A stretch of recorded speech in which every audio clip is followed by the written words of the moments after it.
A very good evening to all members of the Bhikkhu Sangha, all pious yogis, and Dhamma volunteers. This evening, we shall discuss the differences between the practice of Samatha Bhavana and Vipassana Bhavana, as well as some more practical points of Vipassana Bhavana. It's important to know the differences in order to practice Bhavana correctly. The purpose of practicing Samatha Bhavana is to attain deep concentration, such as neighborhood concentration, Upassana Samadhi, and Jhana Samadhi, or absorptions concentrations. Upassana Samadhi and Jhana Samadhi or Appana Samadhi. It's because meditators want to attain deeper and deeper concentration. So concentration meditators take one object, one object of concentration. There are 40 objects of concentration, and the most common one is Anapanasati. Metta Bhavana or loving kindness meditation is also quite common.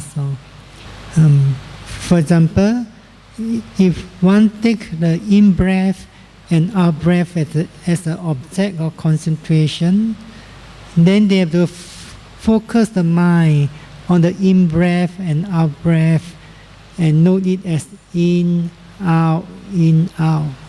So meditators concentrate the mind on the in and out of the breath all the time. So during sitting meditation, walking meditation, or doing some daily activities such as eating breakfast or walking from place to place, meditators still concentrate the mind on the in and out of the breath. So concentration meditators do not have to pay attention to other phenomena, for example, thinking or wandering mind. If the mind is thinking or wandering away, then concentration meditators bring the mind back again and concentrate on the in and out of the breath.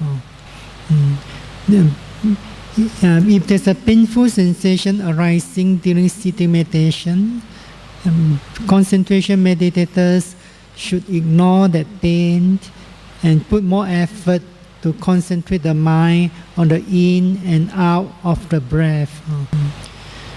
While practicing walking meditations, concentration meditators do not pay attention or be mindful of the steps such as left, right, or standing, turning, and so on.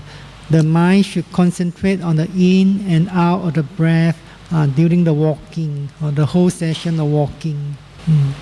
When meditators are doing their routine activities, such as eating breakfast, lunch, or washing their face, they still try their best or striving their best to concentrate the mind on the in and out of the breath. It's because concentration meditators want to attain deeper and deeper concentration. When concentration is getting deeper and deeper, then the mind becomes very calm or very peaceful, very tranquil. But when concentration meditators stop the practice, in other words, meditators no longer concentrate the mind on the object in and out the breath, then the calmness, peacefulness, or tranquility of the mind will disappear eventually. Then the mind can become restless again, or defilements can arise again. So when meditators practicing anapanasati, by concentrating the mind in on the in and out of the breath, then they could develop deeper and deeper concentration. But in accordance with the explanations of the most venerable Mahasi Sayadaw, if meditators be mindful of the touching of the wind or the air with the nostrils, then it can become vipassana meditation. That touching also consists of four material elements: earth element, wind element, fire element, and water element.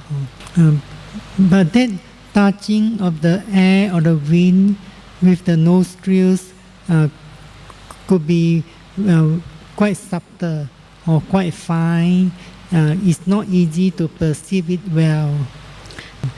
That's why we give instruction to meditators to choose other touching points. For the touching of your hand with the knee, if you do place your hand on the knee, or touching of the hand between the hand, you place your hand on top of each other.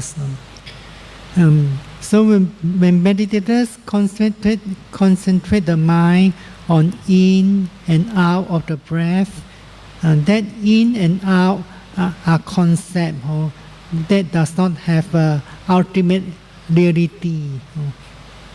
Pardon? In and out are concept panyati, which do not have ultimate reality. So in other words, we cannot gain any wisdoms of panya or jnana insight during the practice of samatha bhavana or concentration meditations.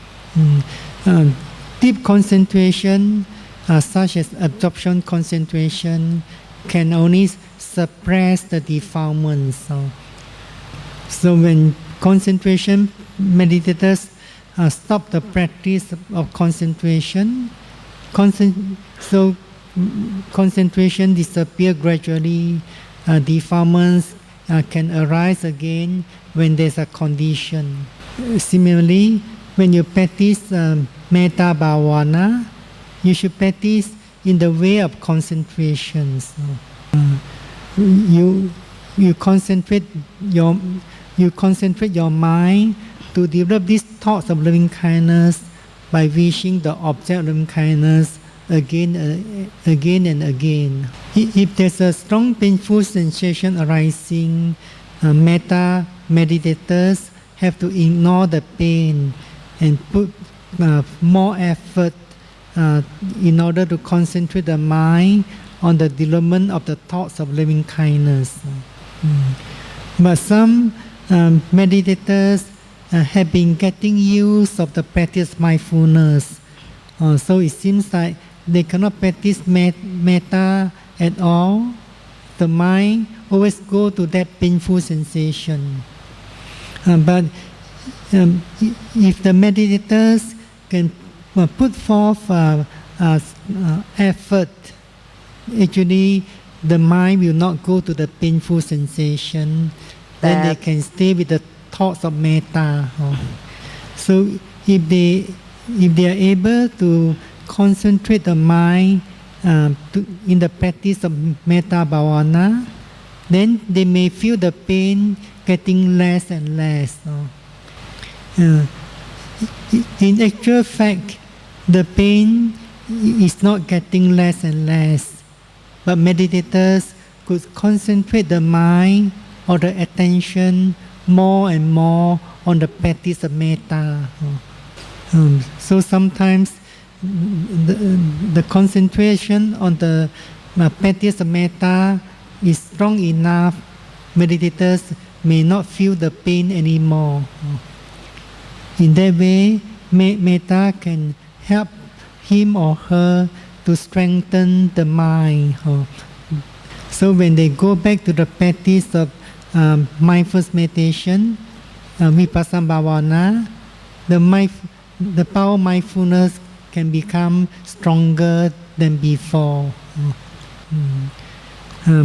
So that's why we say that metta bhavana is a good support to the practice of vipassana bhavana.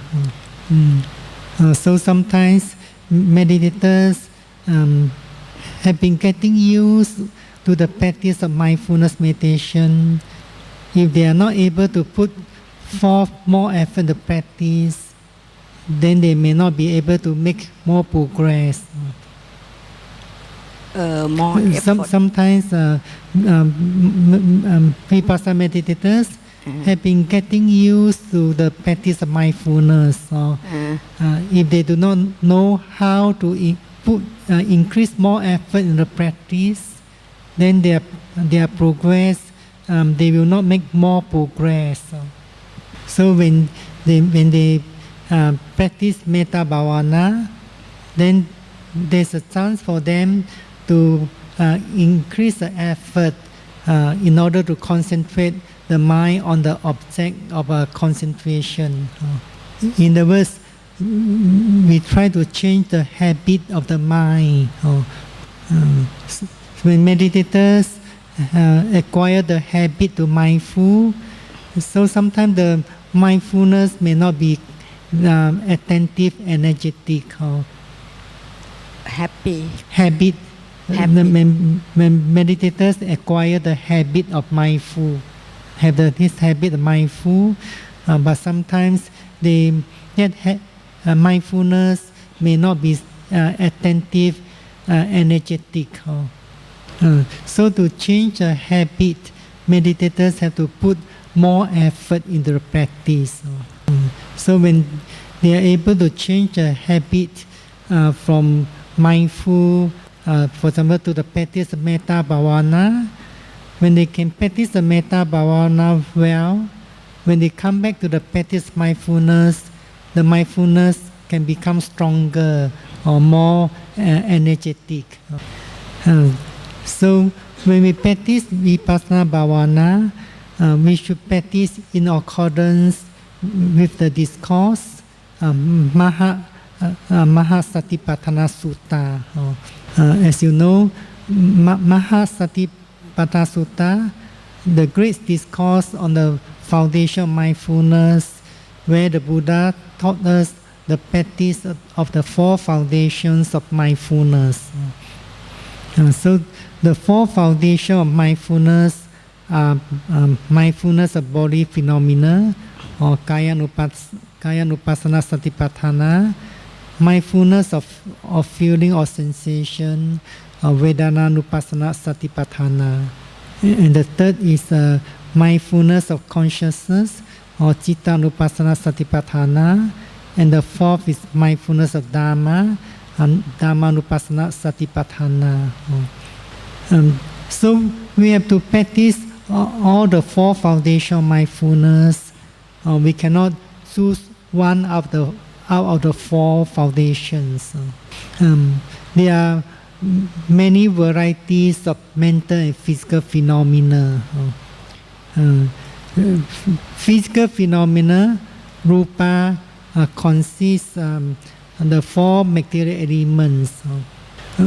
Four material elements are one of the chapters in the first foundation, or Kayanupassana Satipatthana. But The four material elements are one of the chapters found in the first foundation. One of the chapters. First, like one chapter, two chapter.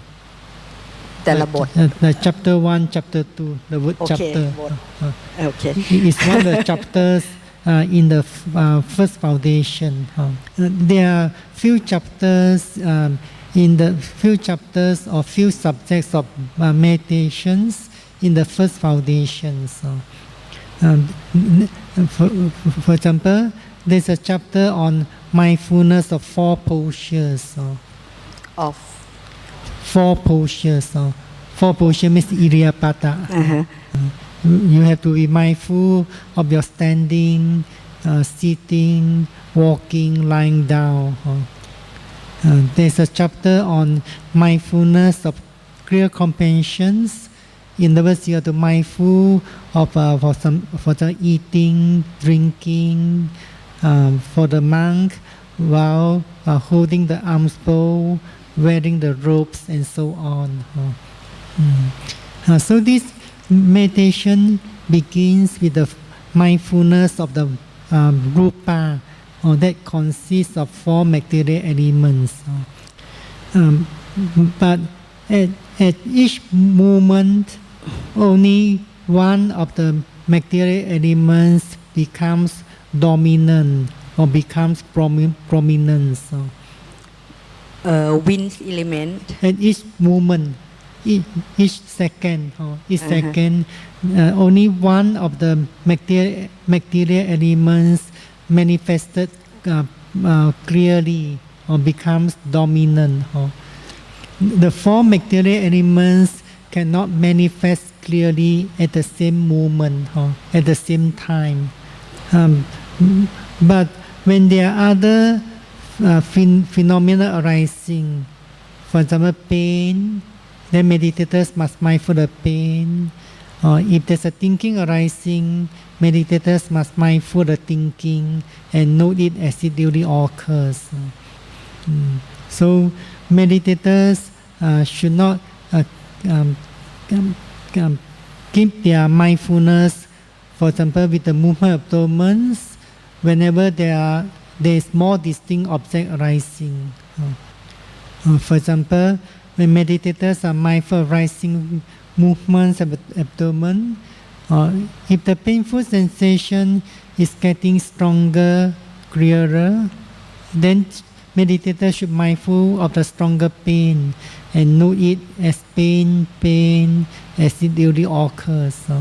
When meditators are mindful of that strong pain, if there's a mental state arising, for example, desire to move or desire to change the sitting positions, then they should mindful note the desire until the desire has disappeared. So when desire has disappeared, if the painful sensation is still the strongest object, then meditators should mindful note the pain again, pain. So we may begin the sitting meditation, for example, by being mindful of the movement of abdomens, rising, falling. Whenever there's a stronger object arising, then meditators should mindful and note the other stronger object. Meditators mindful of any object, the purpose is to realize the true nature of that object. The true natures of mental and physical phenomena consist of two kinds of characteristics.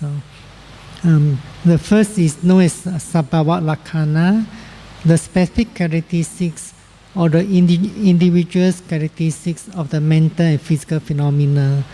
The other is a samayana lakkhana, the common characteristics of mental and physical phenomena.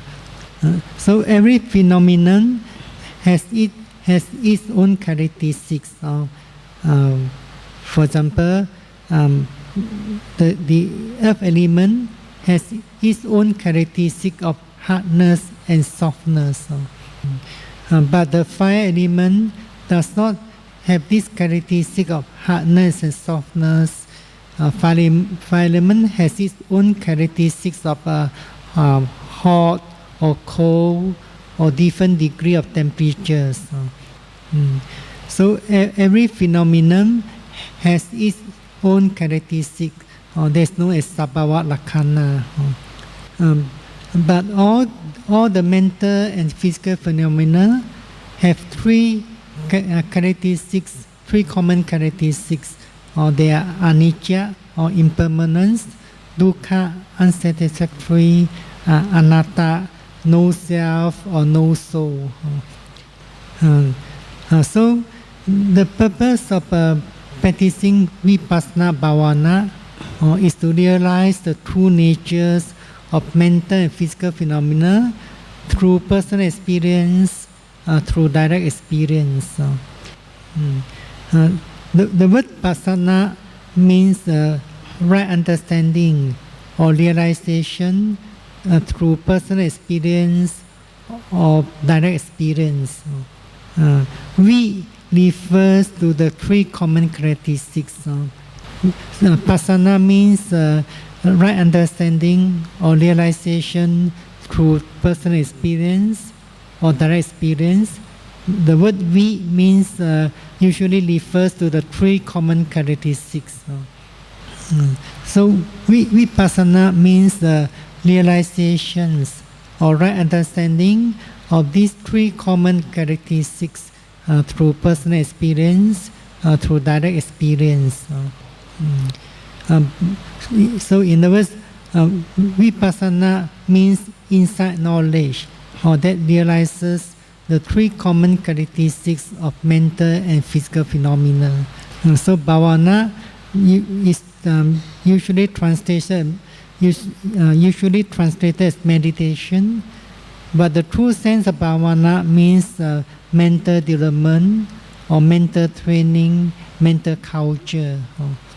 So vipassana bhavana can be translated as a development of insight knowledge or cultivation of insight knowledge. So if meditators wants to realize the true nature of mental physical phenomena, then they have to be mindful of them as they really occur. They do not have to think or contemplate that this phenomenon is impermanent, is suffering, is no self. They do not have to think or contemplate this object is impermanent, or this feeling is suffering, no self, and so on. So meditators have to be mindful and note every phenomenon as it really occurs. So there are many varieties of mental and physical phenomena. Mindfulness meditators do not have a single object of meditations, but concentration meditators have only one object of concentration. So there are so many different phenomena. Meditators may be confused how to begin, which object should be mindful first. That's why we lay down a guideline or a principle of mindfulness meditation. So the guideline of mindfulness meditation or vipassana meditation is to be mindful and note the most prominent object or the most distinct object that's arising at that present moment. So phenomenon could be either a mental phenomenon or physical phenomenon. But whenever meditators perceive two different phenomena arising, for example, one is a mental phenomenon such as thinking, the other is a physical phenomenon, for example, movements of the abdomen. So in this case, they have to give priorities to the mental phenomenon. It's because meditation is mental training or mental culture.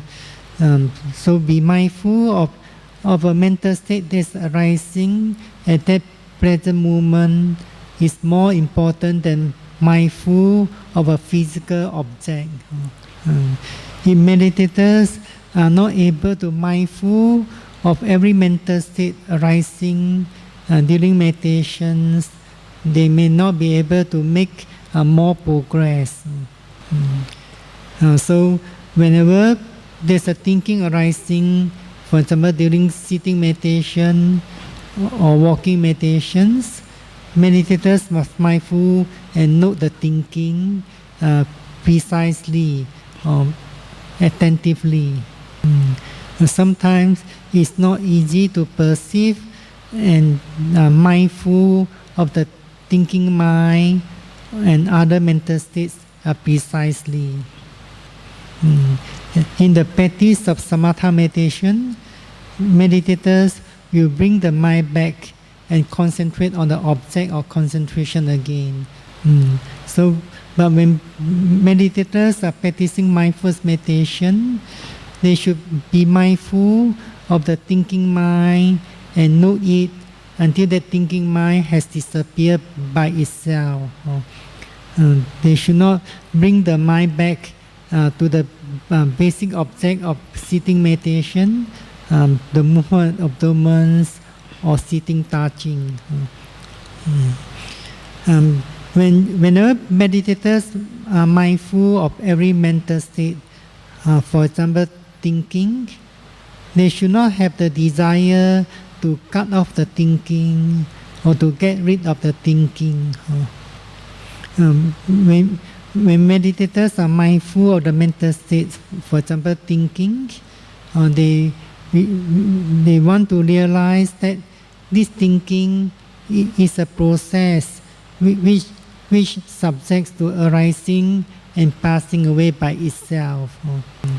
Similarly, when meditators mindful of the rising and falling movement of abdomen, they want to realize these movements of rising and falling is a natural process. So in other words, meditators should not control the process of the movements. If the movement is not clear, they should not put any force to make the abdomen move clearer and so on. If the movement has stopped or disappeared, or sometimes the movement is not clear at all, meditators should direct the mindfulness to the alternative, or that's to mindful and note the sitting postures as it is, then be mindful of the clear touching points. So meditators be mindful of the sitting posture as it is. They should not visualize the form of the postures. They do not do what they call scanning of the bodies and so on. So they may mindful of the sitting postures and note it as sitting. Then they may fix two clear touching points. For example, you place your hand above the knee. There's one clear touching point on the left. Then you mindful of that touching and note it as a touching. Then you mindful the touching of your right hand with the knee and note it as a touching. Then be mindful of sitting again. Note it as sitting. So when you're mindful of the sitting postures, then you direct the mindfulness back to the same touching point again. The touching of the left hand, touching. The touching of the right hand, touching. Be mindful of sitting again, sitting. Then go back to the same touching point again, touching, and so on. In other words, the movement of abdomen, sitting postures, and the touching points are the basic object of sitting meditation. Although we lay down the guideline or the principle, that's to be mindful and note the most prominent object that's arising at that moment. But at the beginning of sitting meditation, there could be no strong object, no prominent object arising at the beginning of sitting meditation. At the beginning of sitting meditation, there's no strong object or dominant object. So meditators need not have to wait for a strong object to arise or searching for an object. So meditators have to direct the mind to the basic object. For example, the movement of abdomens. If the movement is clear enough, if the movement is not clear, they may direct the mindfulness to sitting postures and then the touching point.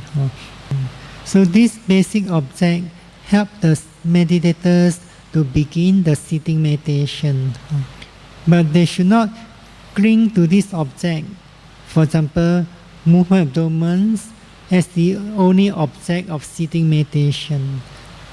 While mindful of the movements of rising, falling, if there's another stronger object arising, for example, pain or numb, then meditators should be mindful and note the pain, or the numbness is a stronger object, note the numbness as it duly occurs. So in fact, the mind has the nature to know or to recognize a strong object that's arising at that present moment. So meditators have to follow the mind and mindful and note the other stronger object. If the mindfulness is alert, that mindfulness will know the arising of the mental state. For example, thinking mind instantly. Sometimes the mindfulness is not alert, so the thinking mind has been going on for quite some time, but the meditators did not know the mind is thinking. This is because they do not put forth enough mental effort in the practice. Sometimes meditators cling to the movements of abdomen. Cling means that they have attachment to the movement of abdomen. When the mind is thinking of something, although they know they're thinking, but they still keep the mindfulness with the movement of abdomen. If the mindfulness is alert, when meditators know there's a thinking, if the mindfulness is alert, actually the mindfulness is no longer with the movement of abdomen anymore. So it's important to develop the mindfulness so that the mindfulness is active and alert to mindful and note the mental states such as thinking. So it's important to bear in mind the guideline or the principle of mindfulness meditation. If you know you practice in accordance with the guideline, then definitely you shall stay on the path of the practice, the path of the vipassana meditation.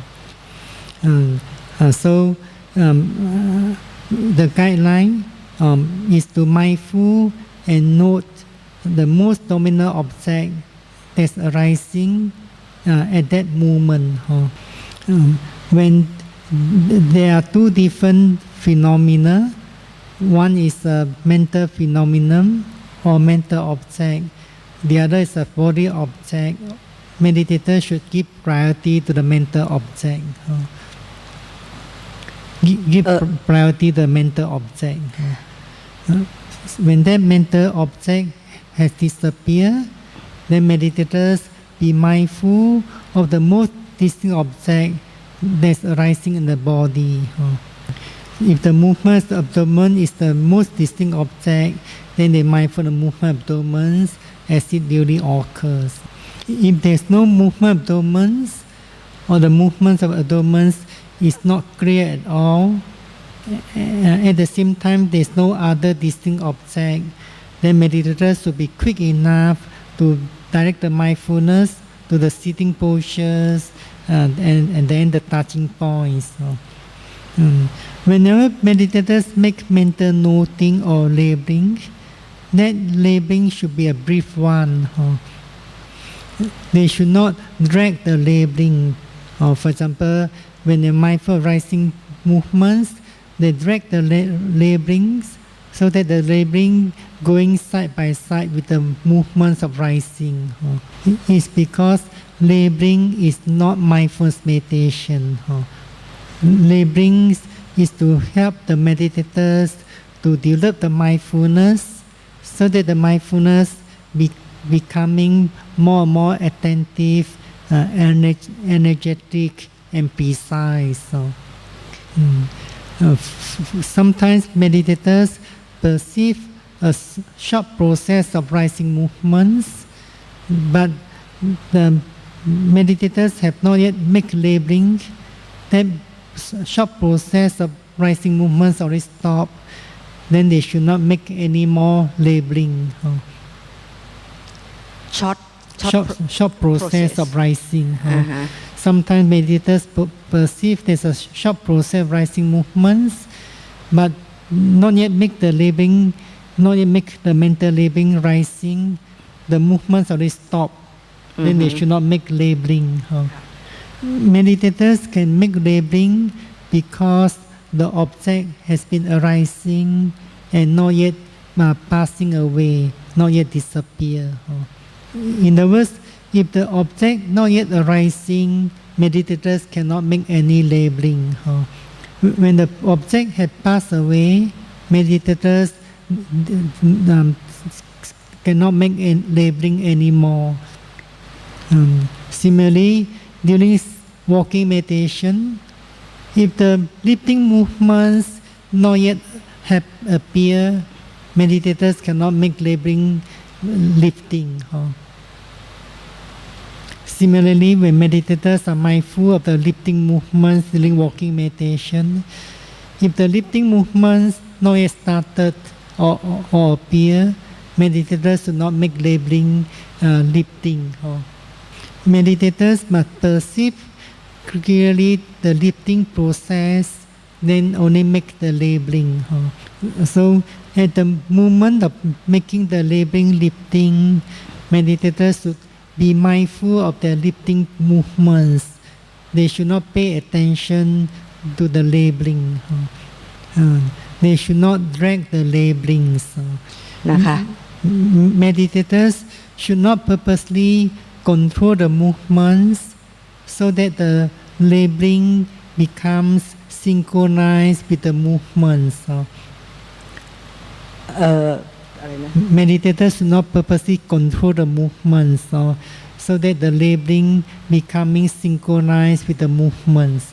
นั่นก็คือ should not purposely control the movements so that the labeling becoming synchronized with the movements. So meditators must perceive the movement well, or sensing there's a movements, for example lifting movements, then make the mental labeling. So when meditators are not yet skillful in the labeling, they may not be able to make the labeling at the beginning of the movements. So when they are getting more and more skillful in the labeling or noting, then they can able to note or label more and more precisely. So meditators must bear in mind that when there's an object arising, then they will be arising the process of mindfulness and note it or label it. So lifting process is an object. So when there's lifting movements, meditators mindful come to realize it, then they can mindful note it. When there's a pushing process, meditators come to realize there's a pushing movements, then they can mindful note it. When there's a dropping movements, meditators come to realize there's movements, then they can mindful note dropping, and so on. When meditators perceive there's an intention, then they can mindful and note it. If the object doesn't appear, then meditators cannot make any noting or labeling. This point is very important to the practice and the progress. If meditators did not follow the guideline well, they may not able to see the process of mindfulness clearly. So whenever there's an object arising, that's why meditators can mindful and know it. When the object had disappeared, meditators cannot make any mental noting or labeling anymore. So when meditators are practicing correctly, rightly, then they come to realize the arising of the mindfulness always dependent on the object. Similarly, when you practice mindfulness of daily activities, you realize there's a lifting movements of the hand, then you can mindful and note lifting. If there's no lifting movements, meditators cannot mindful and note lifting. Sometimes some meditators note lifting, then they only lift up the hand. They think that they are giving command to the hand to lift up. Actually, we do not give any command. We want to realize that lifting process is a natural process. That lifting process is caused by the mind. For example, the intention. Because there's intention, then there's this natural process of lifting. But if the mindfulness is not as sharp and concentration is not deep enough, meditators cannot perceive the intention. So they mindful and note the lifting movements more and more attentive, precisely. Then eventually they can see the intention. So meditators have to bear in mind that in the practice of mindfulness meditation, vipassana meditation, meditators do not have a single object of meditation. Some meditators might think that the movement of abdomen is the most important object. But every object, every phenomenon in the mindfulness meditation is equally important. When meditators are mindful any one object attentively, precisely, energetically, they may gain some insight knowledge, and they may lead them to enlightenment. Mindfulness means present moments attention. That means you pay attention at that present moment to one object. That's why meditators have to live at the present moment. So when meditators are able to live at the present moment, then they are able to mindful or pay attention to whatever object that's arising at that moment, or whatever process of movements taking place at that moment.